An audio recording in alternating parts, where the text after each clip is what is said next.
भारत विभिन्न स्थलाकृतियों वाला एक विशाल देश है। हमारे देश में हर प्रकार की भू आकृतियां पाई जाती हैं, जैसे पर्वत, मैदान, मरुस्थल, पठार तथा द्वीप समूह। यहाँ विभिन्न प्रकार की शैलें पाई जाती हैं, जिनमें से कुछ संगमरमर की तरह कठोर होती हैं, जिसका प्रयोग ताजमहल के निर्माण में हुआ है, एवं कुछ सेल खड़ी की तरह मुलायम होती है, जिसका प्रयोग टेल्कम पाउडर बनाने में होता है। भारत एक विशाल भूभाग है।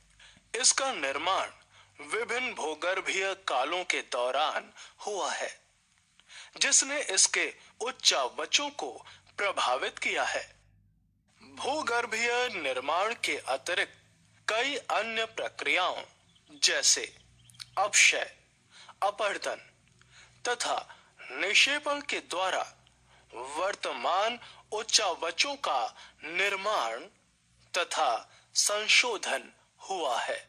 प्लेट विवर्तनिक सिद्धांत के अनुसार पृथ्वी की ऊपरी परपटी 7 बड़ी एवं कुछ छोटी प्लेटों से बनी है। प्लेटों की गति के कारण प्लेटों के अंदर और प्लेटों के ऊपर की ओर स्थित महाद्वीपीय शैलों से दबाव उत्पन्न होता है। इसके परिणाम स्वरूप वलन, भ्रंशीकरण तथा ज्वालामुखीय क्रियाएं होती हैं। सामान्य तौर पर इन प्लेटों की गतियों को 3 वर्गों में विभाजित किया गया है। कुछ प्लेटें एक दूसरे के करीब आती हैं और अभिसारित परिसीमा का निर्माण करती हैं। कुछ प्लेटें एक दूसरे से दूर जाती हैं और अपसारित परिसीमा का निर्माण करती हैं। जब 2 प्लेट एक दूसरे के करीब आती है, तब या तो वे टकराकर टूट सकती है या एक प्लेट फिसलकर दूसरी प्लेट के नीचे आ सकती है। कभी-कभी वे एक दूसरे के साथ क्षैतिज दिशा में भी गति कर सकती हैं और रूपांतर परिसीमा का निर्माण करती हैं। इन प्लेटों में लाखों वर्षों से हो रही गति के कारण महाद्वीपों की स्थिति तथा आकार में परिवर्तन आया है।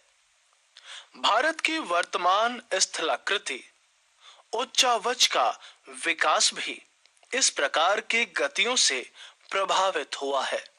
सबसे प्राचीन भूभाग अर्थात प्रायद्वीपीय भाग गोंडवाना भूमि का एक हिस्सा था।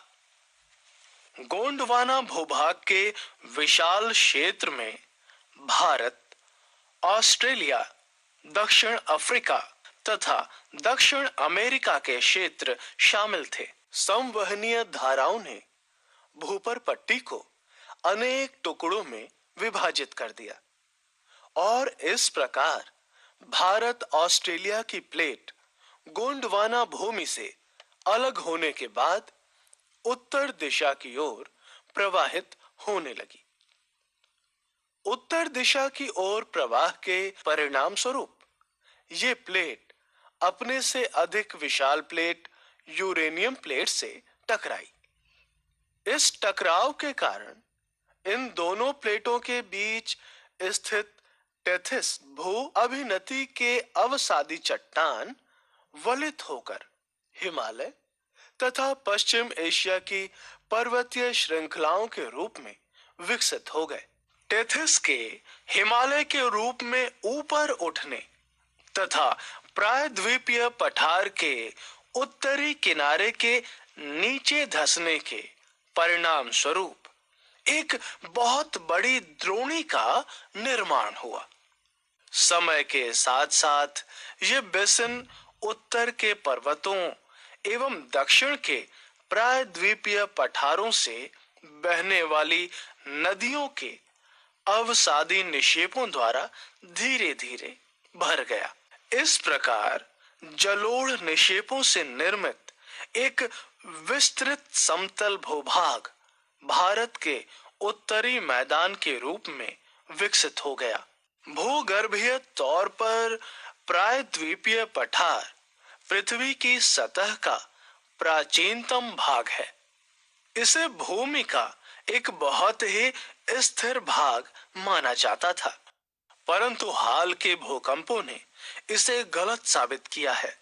हिमालय एवं उत्तरी मैदान हाल में बनी स्थलाकृतियां हैं। भूगर्भ वैज्ञानिकों के अनुसार पर्वत एक अस्थिर भाग है। हिमालय की पूरी पर्वत श्रृंखला एक युवा स्थलाकृति को दर्शाती है, जिसमें ऊंचे शिखर, गहरी घाटियां तथा तेज बहने वाली नदियां हैं। उत्तरी मैदान जलोढ़ निक्षेपों से बने हैं। प्रायद्वीपीय पठार आग्नेय तथा रूपांतरित शैलों वाली कम ऊंची पहाड़ियों एवं चौड़ी घाटियों से बना है।